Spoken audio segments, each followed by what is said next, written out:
I'm Eileen Heisman. I'm president and CEO of the National Philanthropic Trust. Late in 2012, I started to hear about Giving Tuesday, much like you, Kathleen, and I just started to think it was a good idea. So we mentioned it in a couple of pitches to reporters and press about things that were going on that giving season, and started to get picked up, and I ended up on the CBS Evening News, actually, nationally. And Henry Timms and I hadn't met yet, but I called him he called me, and I started to apologize to him that I was stealing his thunder. He goes, no, it's great, in his British accent. He's American, actually. His mother is from Texas, but he has a strong British accent. He grew up in the UK.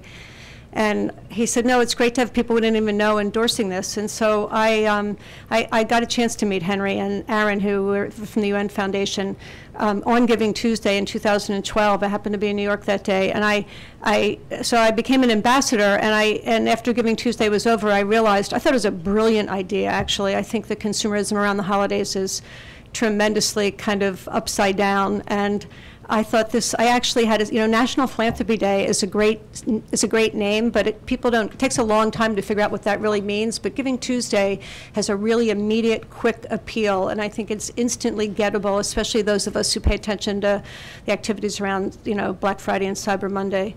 So I realized if people were going to get involved in Philadelphia, and we wanted a lot of people, we had very little participation in the first year because it was had launched, in the fall, really. That we should start planning early, and I'm really a neurotic planner by nature in my head all the time, in work, out of work. So we gathered our first group of people in March. We just took our list of people we knew in Philadelphia, and I got Henry to come down. I think we're actually in this room. We had focus. We rented the hub to meet so we could get as many people as we could, and we invited the for-profit, nonprofit, government sector, universities. We just invited many people as we could that we thought would be interested in Giving Tuesday, with the goal of educating them and trying to get participation. And also, of course, there was a handful of people that had been there before. And it really, and then to create a steering committee, a local steering committee. And I wasn't on the steering committee. I got Henry here, and I was really a cheerleader, but I just realized that it really needed to be owned by a lot of charities that have very local focus, and NPT does not have a local focus. And so that steering committee got working, and it would have representatives from the government, the for-profit, nonprofit sector, and they started, and it was a pretty interesting group. We had we had 3 events. That was our first event, and people broke up into small groups and brainstormed about what they could do. There was a little bit of help from the 92nd Street Y, and then they broke up, and then we sent them off on their way and said, we'll be in touch, and then the steering committee started to continually meet. And then we had another event. We decided that it would be really good in September, that there would be enough lead time that those people that hadn't heard of it yet could come. And what we decided to do, because we wanted that meeting to be as big as possible, is we decided to, when we flip to the next slide, we decided to go out to spheres of influence. We knew that we couldn't be everything to all people, but that Philadelphia had a lot of trade associations and umbrella groups that could contact a lot of people really quickly. So we went to the local chapter of AFP. We asked United Way to invite those folks that they grant to. The Philadelphia Foundation was very involved. They had a lot of local grantees. And the Philadelphia Cultural Alliance hits all the cultural organizations actually in the region. Delaware Valley Grantmakers, that was their old name. They have a new name, but that's the local region association of grantmakers. They were involved. We had a law firm that focused on, had a big section that did only exempt org law. And we had actually a woman that used to run a nonprofit that does real estate now only for nonprofits. And we actually asked all of them to help us sponsor that September meeting and to reach out as many people as they could in the sector so that Philadelphia could have a very participatory Giving Tuesday event in 2013. And so that was September, and we thought that gave people enough chance because the Giving Tuesday was December 2nd last year. And we broke up into small groups, and everybody generated ideas, and we then scribed the ideas. It was interesting. We had a handful of people that refused to give their idea because they thought their idea was so good they didn't want the whole group to know what it was and then steal it. I thought that was great. But we basically wanted to generate interest and energy and ideas. One of the things that happened, the Jewish Federation came, and they ended up creating their own Giving Tuesday hashtag that was totally about how they wanted to position themselves. But they got involved in that way. We had, and then we had a miracle moment in a way. There was a local person who was involved with a private foundation in New York. His brother was head of. It was a family foundation, and they decided they wanted to fund a Philadelphia coordinator for Giving Tuesday. So they met, the funder came to that event, and there was a gentleman who had been on the committee, and we hired him, and NPT put some money in. They put a lot more money in, and we actually had a full-time coordinator from around, I guess, the end of September to the end of the year. And his job was and he was a social media maniac. I mean, he was a next-gen person, and I love Twitter, and I love Facebook and LinkedIn. I do. For being a baby boomer, right in the middle. I'm probably more involved in social media than a lot of my age peers, but he was unbelievable. So he created Giving Tuesday PHL group on LinkedIn, Generosity, which is a local online media and web presence about nonprofit information in Philadelphia, hosted our website, and they stayed quite involved.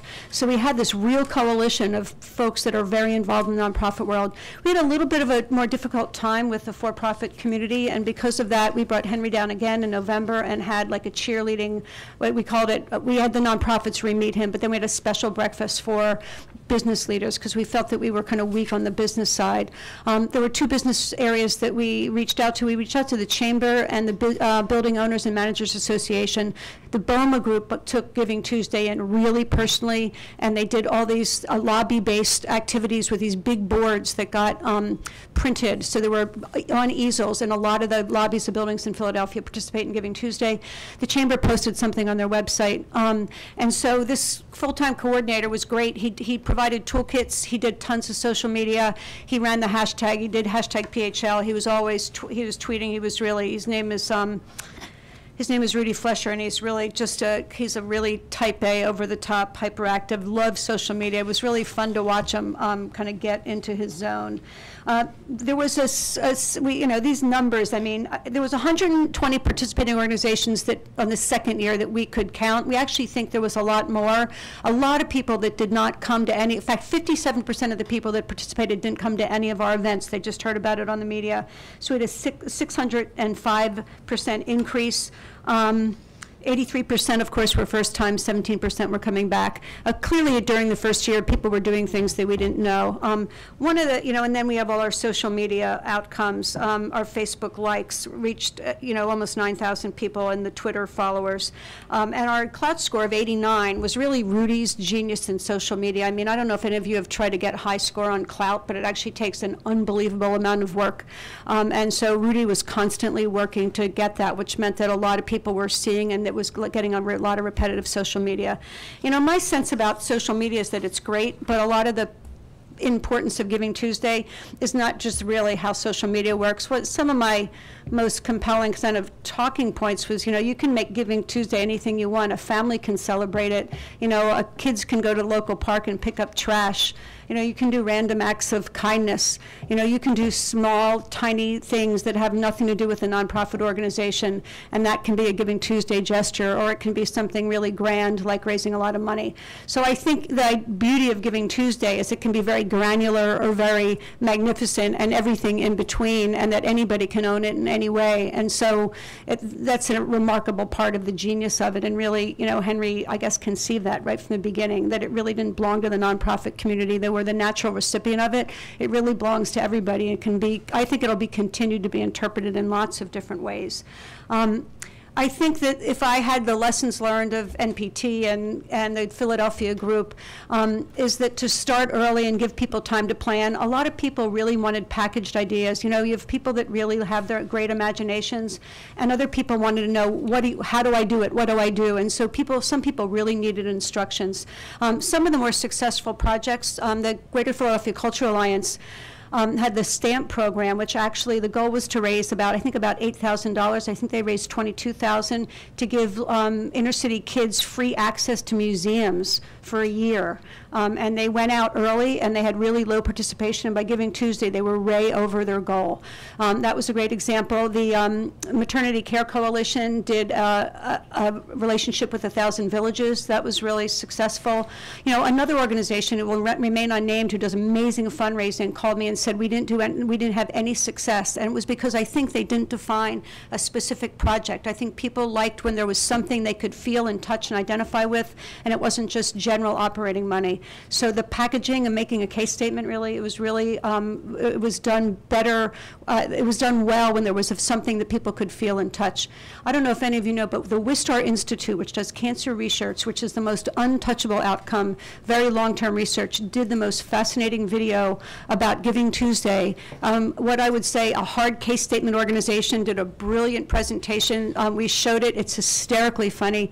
I strongly encourage you to do it, to look at it. And I just got last week a thank you for Giving Tuesday Now, so now is May, from the Cultural Alliance. I was a donor there. Also a video of the students who participated in getting this museum money. It could have been done a little tighter, it could have been a little more professionally done, but seeing these high school students talking about what it meant to be able to see museums free and get access free was great. I just want to say that I think this needs to be a multi-pronged, you know, social media, it needs to be traditional media, it needs to be word of mouth, it needs to be Girl Scout troops, it needs to be business owners, small and large. I mean, this can be owned in any way. I think the bigger question not is how much money did we raise in Giving Tuesday last year versus this year. I think the bigger question is can the giving in the United States go above 2% of the gross domestic product? And if you talk to Henry, you know, his idea is great. If we're just shifting money from being giving later or the middle of the year to being Giving Tuesday, that's really nice and we can attribute it. But the real question in my head is, can we grow the giving pie? Can we go beyond 2%? You know, it's been hovering between 1.7 and 2.2% for the last 45 years.